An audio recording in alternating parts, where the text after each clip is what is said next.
Good afternoon, Professor Choi, Professor Houlihan, Mrs. Houlihan, Dean Chang, Margaret, fellow faculty members, fellow students, and Professor Elwell.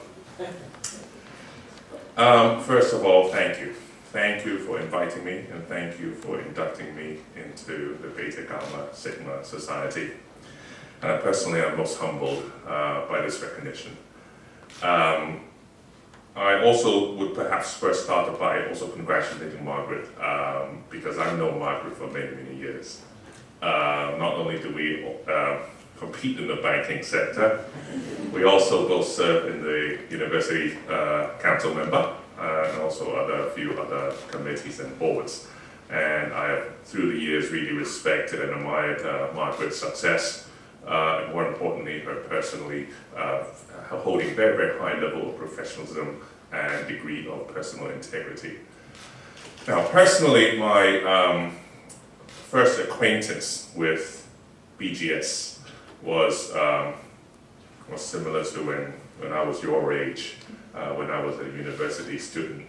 So I was fortunately invited to be a member back then. I think one very, very foolish back then thing for me to do is simply to transfer that BGS honor, plonk that into my resume, and that was it, in order to try to make sure I land a good job. And I sincerely urge you to not follow the same mistakes I did, and really use the opportunity to reflect upon the kind of expectations that are currently bestowed upon you through the being inducted through the BGS Society. I perhaps want to build upon what the words that Professor Houlihan, Professor Chang, Margaret have all talked about, which is the kind of the principles and the ethos of BGS through the equation that I will now remember: wisdom, the pursuit of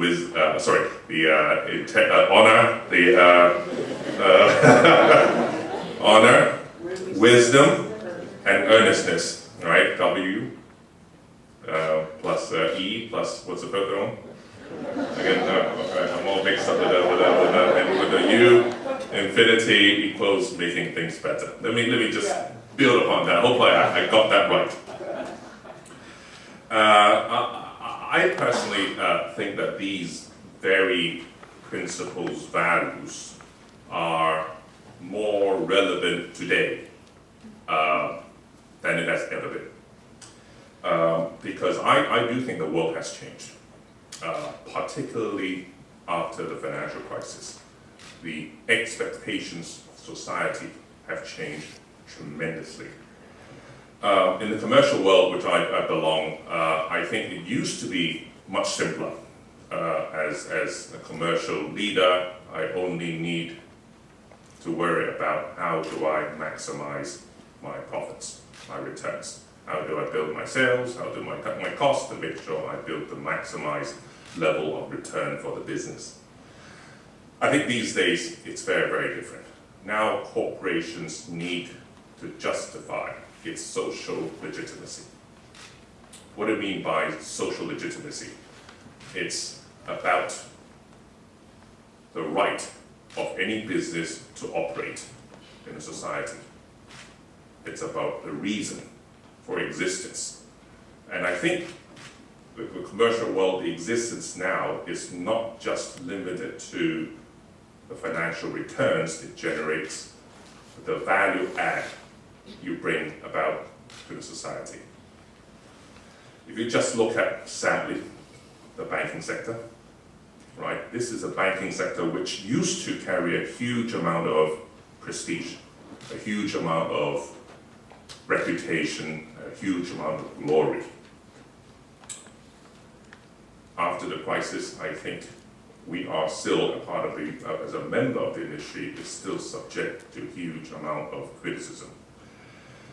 Many critics would argue that a lot of Wall Street products and innovations are profit accretive, but not necessarily adding value to the society. If you look at including Hong Kong, there's this Occupy Wall Street movement. There's this rise of the 99% movement, which is all about how and why the 99% of the population need to pay for, and perhaps pay for all the mistakes as well as the windfalls made by that elite 1%. And I would probably venture to say this is not only limited to banking, this whole change of societal expectations. This also applies to property companies, to oil and gas exploration, to utility companies, to public transport. It actually is more widespread than just purely one or two industries and sectors. So you may ask then, what does this mean for all of us, you and myself included? It means we need to, going forward, for you, all of you, we need to think hard about how do you conduct business? How do you do business responsibly? How do you make profits with principles? How do you, as Margaret said, give back to the society? And ultimately, I think it's about the need to balance between different stakeholders' interests. That of the shareholders, that of the customers, that of the staff, but also that of the community. The risks are that if you cannot prove your societal's worth, you stand very, very little chance of existence. If you look at the little example of what D&G did in Canton Road, one small mistake can cause huge amount of reputational damage. Conversely, if you can get this right, if you can prove to the net worth of the overall community the kind of brand value, the kind of reputational advantage will bring about tremendous credit and also financial returns. And I think sitting around the room, I think all of you are future leaders of Hong Kong. And all I would say is, and all I would urge you to do, is to reflect and take note of these new standards within the society, particularly as you enter the business world. And make sure you, going forward, when you face trade-offs, you make sure you act responsibly and make sure you exhibit ethical business leadership. Because after all, I think these are the exact ethos, the exact principles of BGS.